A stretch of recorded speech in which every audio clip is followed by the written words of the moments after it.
this weekend, strawweights battle it out, and if I had my way, Matt, I would just hit this. Next! Guess what? I can't just say next on this one. I have to act like the top song on side A of the old MGMT classic Great record. album.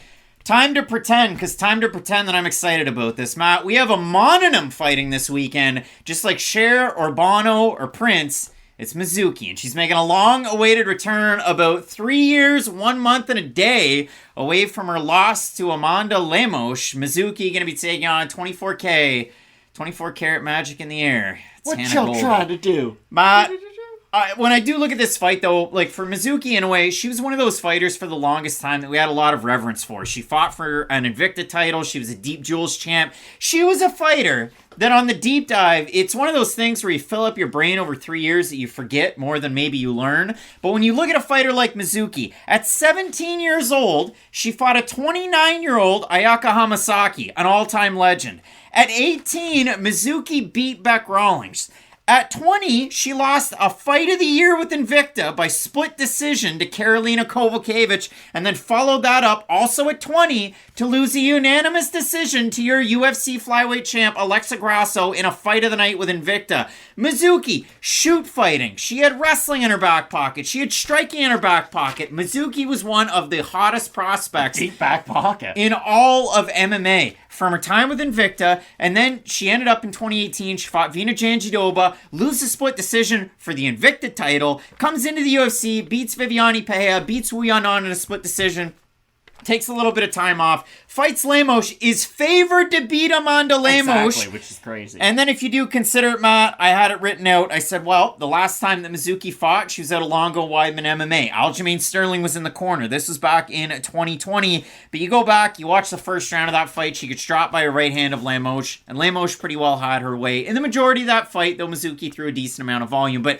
Mizuki's one of those fighters where if things are going well and she's winning these fights, she's pressuring, she's throwing a lot of volume, she's mixing it up to all three levels, she's a really good grappler. I can sell you a bill of goods, but she's also been off for 3 years, and she's now 29, so she's still relatively young, but she's coming off an ACL injury after that Lemos fight, and now it's been 3 years, so I don't know what we're going to get out of Mizuki. And then for Hannah Goldie, when she wins, pours on the pressure, lands a lot of volume, works in her boxing. If I may, is it fair to say, though, I know it's been a long time since we have seen Inoue active in competition in the ring, but Hannah Goldie seems to take a year and a half off in between performances. So for her, it's not like she's been the most active, getting better throughout her career in the past 3 years. Yeah, Hannah Goldie lost to Jillian Robertson years ago on the regional scene. Built her way up, but in the UFC, Goldie 1-3, loses to Miranda Granger, loses to Romanian Diana Belbizia, beats Emily Whitmire, who was 4-4 at the time by submission. And then it was a first round performance of the night knockout loss to Molly McCann. Not this summer. The summer before that. So for Hannah Goldie, long time trying to make the comeback. Goldie taking on Mizuki in this one. A little bit of a clash of styles because, like I said, Hannah Goldie's going to try and work a lot of her boxing. She throws really good combinations in tight. You saw that against Diana Belbizia in that matchup. And she'll try to wrestle, too. And when it does come down to this matchup, though, Matt, it is a ton of question marks, and that's why I would just say next, like Jebediah Atkinson, and I just kind of take a breather on this one. Yeah, don't put your hard-earned money on this fight. It would make no sense whatsoever. They would Hannah Goldie, though, and the reason I brought it up is I initially was kind of turned off by the inactivity of Inoue, right? The ACL injury, it has been a long time since we've seen her in active competition. Maybe this is the one fight where you pick against her to see how good she looks, and then you can get back on the horse if she does have a good performance. I usually do that, and then I get the fight wrong. I usually go with the underdog in those, and then I get it wrong. And it's fair, though. Those are the times where you do want to pick the underdog, right? But there's so many question marks surrounding the favorite. But for Inoue, when I go back and look at the film, I do think she's going to have the edge in quite a few of her skill sets against Hannah Goldie. And I don't say that with any disrespect towards Goldie. But again, Goldie's also been quite inactive as of lately. And it's not like Miranda Granger's the greatest fighter in the world. I know she beat Emily Whitmire, but you brought it up before I could. Spitfire. Her record was 500 going into that matchup.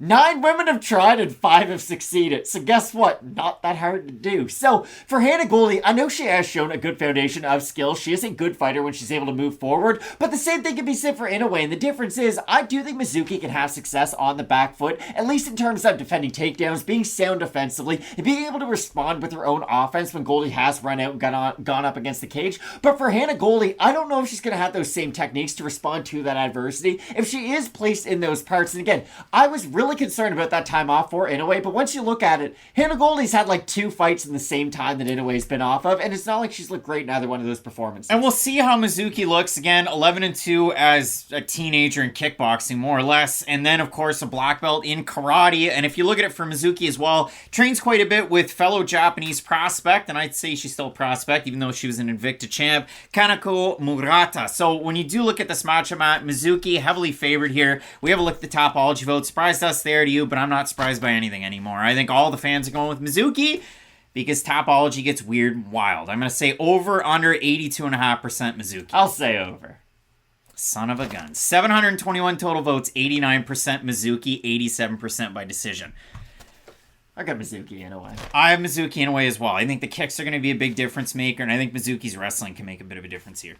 Unless the knee, like, if she turns into Brandon Roy or Greg Oden all of a sudden, like, there are people who, when they have ACL injuries, they never become the same person again. But, like, the difference is with, like, Aaron Rodgers and a person who has a knee injury is there's a lot of ligaments in your knee, right? So if you tear your ACL, you can probably have an MCL issue, a PCL issue, a meniscus injury. There's other things that you can have mess up with you. So for Inoue, that knee was a major detriment to her, and she's still having issues from it. But the thing is, it has been 3 years. So yeah, it's been 3 years. And that's my point. So she has given herself the responsible amount of time off, and hopefully she has been recovering towards this UFC return. So I do have Inoue, but those question marks are still there from the injury. Both of us going with Mizuki Inoue to get the win. Let us know down below in the comment section who you have. If you get amped up for the fights, guess what's up next? Mohammed Usman taking on Jake Collier. Check that one out. Keep locked in with Fight Night Picks. We always say, let's get into it.